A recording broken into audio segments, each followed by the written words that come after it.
So ముందు వీడియోలో నరసింహస్వామి దర్శనం అయితే చాలా బాగా అయిపోయింది. సో పక్కనే ఉన్న భీమిలీ బీచ్ ఉంది. సో దానికైతే మేమందరం అయితే వచ్చేసాం. సో బీచ్ అంటే ఎవరికంటూ ఇష్టం ఉండదు చెప్పండి. సో అందులోనూ వైజాగ్ అంటేనే బీచ్. సో మేము బీచ్లోకి వచ్చేసరికి అయితే ఈవినింగ్ అయిపోయింది. ఆల్మోస్ట్ లైట్ అయితే ఫెయిల్ అయిపోయింది. మేమైతే బీచ్ వ్యూని అయితే ఎంజాయ్ చేస్తున్నాం. సో ఎవరున్నా మా టామ్ అండ్ జెర్రీ అయితే షురూ కదా.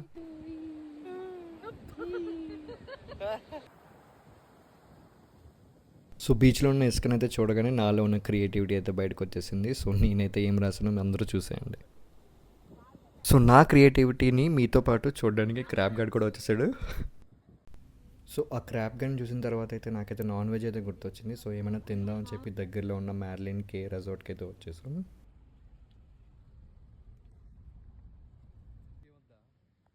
సో ఫుడ్ అయ్యేసరికి కొంచెం టైం అయితే పడుతుందన్నారు. సో ఈ గ్యాప్లో కాఫీ తాగేద్దామని చెప్పి కాఫీ షాప్కి అయితే వచ్చేసాం.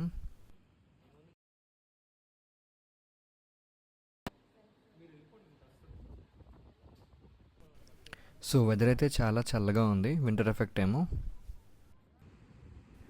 అవుట్డోర్ సిట్అవుట్ అరేంజ్మెంట్ అయితే చాలా బాగుంది. సో మేమైతే మా హాట్ కాఫీని తీసుకొని బీచ్ వ్యూని చూసుకుంటూ మా డేని అయితే చాలా మెమరబుల్గా అయితే ఎండ్ చేసేసాం.